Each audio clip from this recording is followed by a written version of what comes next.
OK, that's sorted, Alan said, throwing a bunch of papers in the out tray. Shall we pop out for a bite to eat?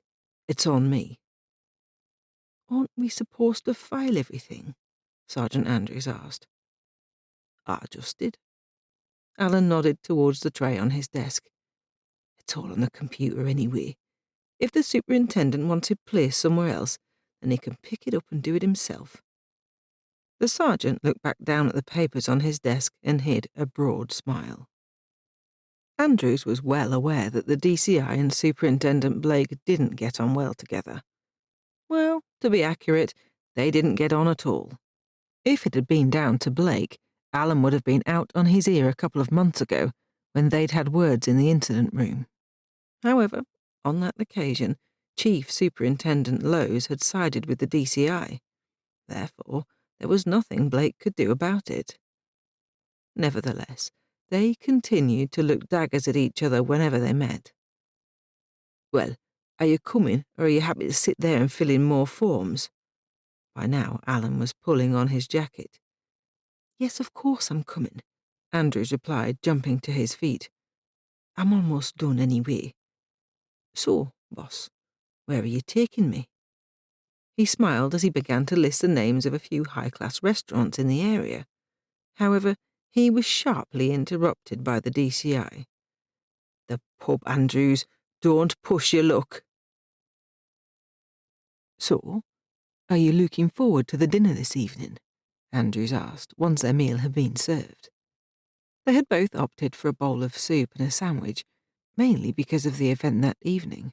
Neither wanted to spoil their appetite. Yes, I am, and so is Agnes. It should be an excellent evening, and Laws deserves nothing less.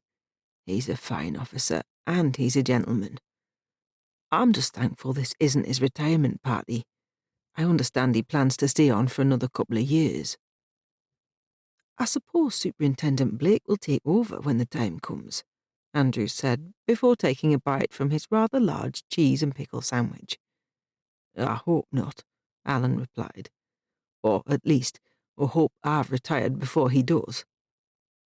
Andrews was silent for a long moment. Come to think of it, I don't think I would like to be at the station either if Blakey were to take over. Blakey? Where did that come from? Alan asked. But then he grinned when he recalled the old TV show on the buses. Well, if it does work out that way, perhaps we could open our own detective agency. That's not a bad idea, sir, Andrews smiled.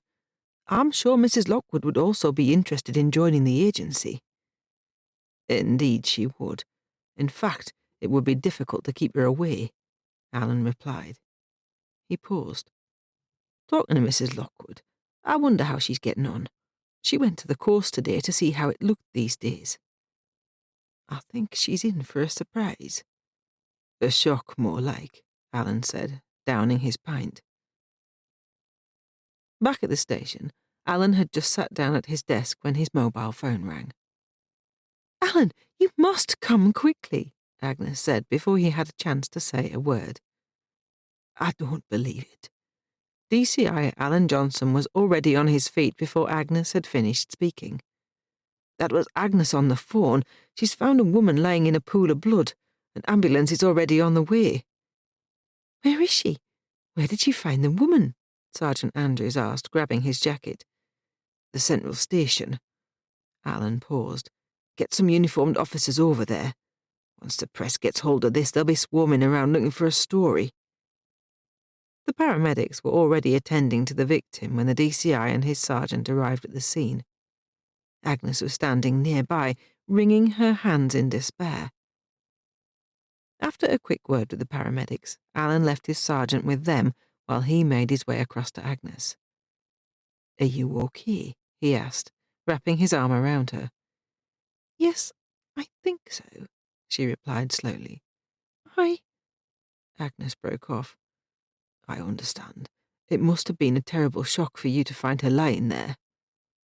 Yes, it was, but that's not the only reason. She glanced across towards the woman. You see, I saw her earlier today, while I was at the coast.